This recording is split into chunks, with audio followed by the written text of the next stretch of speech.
Hey everybody, time for your weekly time tip, and this week we're going to talk about overwhelming workloads. This issue comes up all the time when I'm giving workshops and consulting and coaching. Really good people, really trying to do their jobs, but there's just crushing workloads. And studies have come out, really global studies, that say one of the biggest triggers for burnout, causes of burnout, which is a global epidemic, is the condition of overwork, that we have overwhelming workloads. So what do? Do we just suck it up and try to grin and bear it? Or is there a way to actually navigate these overwhelming workloads and find techniques to focus on what is most important? And I believe there are ways to do it. And what I would suggest are three things in particular for now. One is to speak up. Time is not an individual resource only. It's also a collective resource.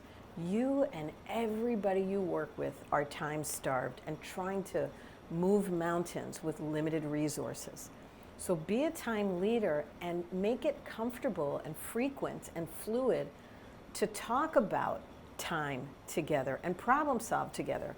So there are many questions that good time leaders can ask to make sure everybody's focused on the highest and best use of time.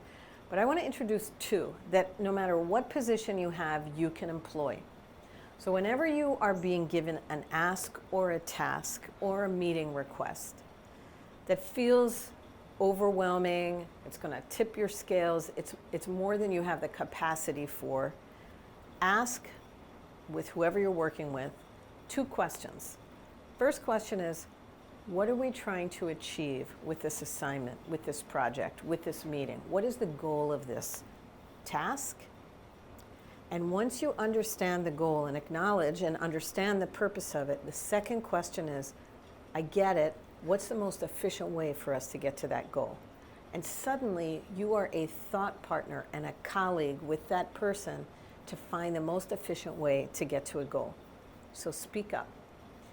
Second thing is, make sure no matter how much is flying at you, you are never allow yourself to skip the looking ahead part, the planning. We can never be too busy to plan, because if you are too busy to plan your calendar for the next day, your schedule, your to-do list, I guarantee you, you're getting caught up in unnecessary urgencies, overwork, redundancies, because you have no time to look ahead and anticipate and think strategically.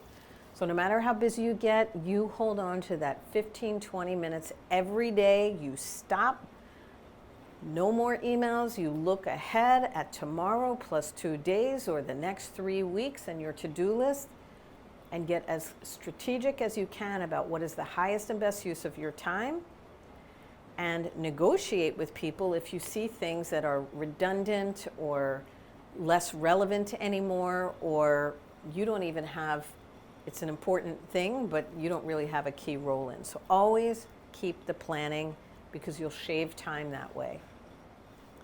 And I think the third tip for managing a situation where everybody is really dealing with a lot of overwork is to leave the space and the grace to collaborate with your colleagues on time problems. And you know, if we are all just so busy doing that we're not thinking, there's a lot of chaos. So maybe you can't speak every day. If you can, that's great in everyday workflow. And if that's too much because everyone's so busy, see if you can get your team, the people you work with, to agree to meet once a week at the end of the week to take a breather for half an hour and evaluate how the week went, any processes that could be improved, and look ahead and see what is coming up and what can wait, what can be reduced and streamlined, and what can even be saved or cut completely to keep everybody focused on the highest and best use of your individual and collective time. Time is a collective resource. And in a situation of overwork, your greatest strength is collaborating with others and speaking up.